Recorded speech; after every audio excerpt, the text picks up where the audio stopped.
তাল গাছ, এই নামটি শুনলে মনে পড়ে গ্রামের উঁচু প্রান্তের মাথা উঁচু করে দাঁড়িয়ে থাকা সেই লম্বা গাছটি, যেন বাংলার মাটির এক নীরব প্রহরী।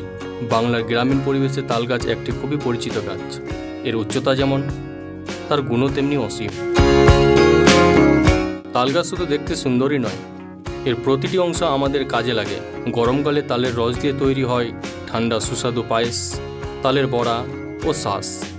এই তাল শাঁস গ্রামের মানুষের অন্যতম প্রিয় একটি ফল। আবার তালের রস থেকে তৈরি হয় তালের গুড়, যা গ্রাম বাংলার মিষ্টি জগতের একটি অমূল্য সম্পদ। তাল গাছ যেমন ফল দেয়, তেমনি পরিবেশ রক্ষাতেও গুরুত্বপূর্ণ ভূমিকা পালন করে। এর পাতা দিয়ে তৈরি হয় হাত পাখা, ছাউনি, চাল, এমনকি ঝুড়িও। আর সবচেয়ে বড় কথা হলো, তাল গাছ বজ্রপাত প্রতিরোধে সাহায্য করে। গ্রামে অনেক জায়গায় তাল গাছ লাগানো হয় শুধু এই কারণে। তাল গাছ আমাদের সংস্কৃতির সাথে গভীরভাবে জড়িয়ে আছে। কবি রবীন্দ্রনাথ ঠাকুর লিখেছেন, তাল গাছ এক পায়ে দাঁড়িয়ে, সব গাছ ছাড়িয়ে, উঁচুতে উঠেছে মাথা, এ যেন বাংলার অহংকার। গ্রামের আকাশ ছুঁয়ে থাকা এই আত্মবিশ্বাসী চরিত্র। তাল গাছ আমাদের শিক্ষা দেয় নীরবে নিঃস্বার্থভাবে কিভাবে প্রকৃতিকে ভালোবাসা যায়, কিভাবে মানুষের উপকারে আসা যায়। তাল গাছ শুধু একটা গাছ নয়, এ আমাদের ঐতিহ্য, আমাদের আত্মপরিচয়। আর যে জায়গাটা দাঁড়িয়ে আছে আমরা, তার পাশে একটা পরিণত এবং পরিপক্ক যে গাছ আছে, তার নিচেই কিন্তু যে ফলগুলো ম্যাচিওর এবং পেকে গেছিলো, সেইগুলোর বীজ কিন্তু এখানে পড়েছে। সেটা থেকে কিন্তু অঙ্কুরিতগম হওয়ার পরে কিন্তু চারা একটা নতুন তৈরি হয়েছে। আজ কিছুদিন পরে হয়তো এই গাছগুলো থাকবে না, কিন্তু এই গাছটাই তখন একটা পরিণত গাছ হিসেবে হয়ে যাবে। তখন এই গাছটা থেকে হয়তো আমাদের বাচ্চা কাচ্চা যারা থাকবে, তারা কিন্তু এই গাছটা থেকে ফল খেতে পাবে। এই যে একটা প্রজন্মের পর প্রজন্ম, একটা বিস্তীর্ণ জায়গা জুড়ে, এই সাইডেও আপনারা দেখতে পাচ্ছেন, রাস্তার কিন্তু এই অপর সাইডেও কিন্তু একটা গাছ কিন্তু হয়ে আছে। তারা দেখতে পাচ্ছেন পাশেই যে গাছটা হয়তো আছে, এই গাছটারই একটা হয়তো কোনো বীজ এখানে পড়েছে, তাতে কিন্তু একটা গাছে কিন্তু পরিণত হচ্ছে। এই গাছটা হয়তো ফুল ফল আসতে আর কিছুদিন আমাদের লেগে যাবে, কিন্তু এটা একটা পরিণত গাছ হয়ে যাবে। আপনাদের বিশেষ করে আজকের এই ভিডিওটা করার একটা উদ্দেশ্য, আমরা দিন দিন কিন্তু এই জিনিসগুলো থেকে বেরিয়ে আসছি। তাই আমাদেরকে এই যে গাছ লাগানোর জন্য যে উদ্বুদ্ধ করা, সেটা কিন্তু একটা আমাদের প্রতিনিয়ত এটা মনে রাখতে হবে। তাই আমাদের বাচ্চাদেরকে এখন যে বৃষ্টি আসছে, এই বৃষ্টির টাইমে কিন্তু আমাদেরকে অবশ্যই এই বৃক্ষরোপণের যে ব্যাপারটা, সেটা কিন্তু নিয়ে আসতে হবে। তো আপনারা অবশ্যই দেখলেন আমার যে পাশে গাছগুলো দেখতে পাচ্ছেন, আপনারা এই যে দেখছেন, এই পাশে কিন্তু একটা মাদার গাছ আছে। এই গাছটা থেকে তালটা পরিপক্ক হওয়ার পরে বীজ পড়েছে, সেখান থেকে কিন্তু এখানে গাছটা উঠে গেছে।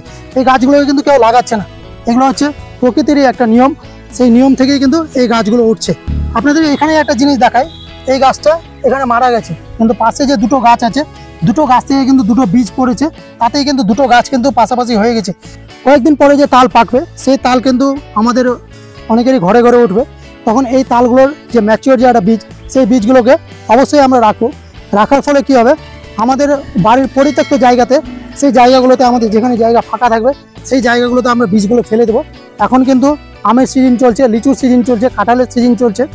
আপনারা যদি ওয়াইল্ড লাইফকে সাপোর্ট করতে চান, রাস্তার ধারে যে সমস্ত বীজগুলো আপনি কালেকশন করবেন, সেই কালেকশন করার পরে যে বীজগুলো রেখেছিলেন, সেগুলো যদি রাস্তার ধারে ফেলে দেন, তাহলে দেখবেন ওই বীজগুলো থেকে কিন্তু একটা চারা পরিণত হয়ে যাবে।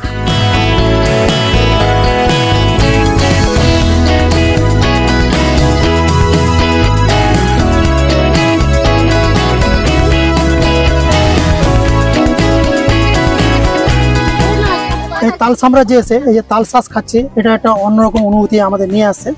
আর এখানে দেখতে পাচ্ছেন এই দাদাটা কাটছে খুব সুন্দরভাবে। এই দাদাটাই আমাদেরকে কেটে দিল খুব সুন্দরভাবে, কিন্তু খাওয়ার জন্য আমাদেরকে পরিবেশন করে দিল। আমার পাশেই দেখছেন আপনারা, এই যে রাস্তার ধারে দুই ধারে কিন্তু সারি সারি গাছগুলো লাগানো আছে। আর এই গাছ থেকে কিন্তু পাড়া হয়েছে, যে দাদাটা কাটছে খুব সত্যি খুব ভালো। আর আমরা ওনার থ্রুতে হয়তো খেতে পেলাম, কারণ এগুলো কাটারও একটা দক্ষতার প্রয়োজন। আগেকার দিনে বেশ কিছু জায়গায় আমরা খুব হাতে গোনা কয়েকটা জায়গাতে শুনতে পেতাম যে বজ্রপাতে কেউ মারা গেছে, কিন্তু এখনকার দিনে হর হামেশাই কিন্তু শুনতে পাই আমরা পেপারে এবং টিভি নিউজে বা মোবাইলে, যে আজকে অমুক জায়গায় কয়েকটা গবাদি পশু মারা গেছে, আজকে অমুক জায়গায় বেশ কিছু লোক মারা গেছে শুধু বজ্রপাতের কারণে। তাই এই গাছগুলো বজ্রপাতকে নিয়ন্ত্রণ করার জন্য ভালো একটা ভূমিকা রাখে। আমরা আগে দেখেছি এই গাছগুলো রাস্তার ধারে কিন্তু বেশ কিছু জায়গায় কিন্তু থাকতো, কিন্তু এখন কালের বিবর্তনে গাছগুলো কিন্তু হারিয়ে যাচ্ছে। আমরা যে জায়গাটাতে এখানে দাঁড়িয়ে আছি, সত্যি আমার দেখা আমরা বাংলাদেশের যে নৌকাতে যেভাবে গাছগুলো আছে সেই গাছগুলোর যে একটা সারিবদ্ধভাবে এখানে কিন্তু সেই গাছগুলো আছে। আপনারা যে সমস্ত জায়গাগুলো দেখতে পাচ্ছেন দৃষ্টিনন্দন এবং নয়নাভিরাম যে জায়গাগুলো আছে, এটা কিন্তু বাংলাদেশের যে নৌকাতে আছে সেই জায়গাতে কিন্তু আছে। কিন্তু আমরা আমাদের যে চাচল এবং শামসির যে মধ্যবর্তী একটা জায়গা মালাহারের পাশেই সাপাহার যে একটা কবরস্থান বা শ্মশান আছে, সেই সাপাহারের পাশেই কিন্তু এই জায়গাটা আছে। তো অবশ্যই আপনারা যদি মনে করেন, যারা হয়তো এতদিন বাংলাদেশের সেই নওগাঁ ভিডিও দেখে অনেকেই ভাবছিলেন যে আমরা যাব সেখানে, আপনারা সেই স্বাদটা অনুভব করতে পারবেন এখানে এসে। তো অবশ্যই আপনারা একবার এসে ভিজিট করতে পারেন, জায়গাটা কিন্তু অসাধারণ লাগবে।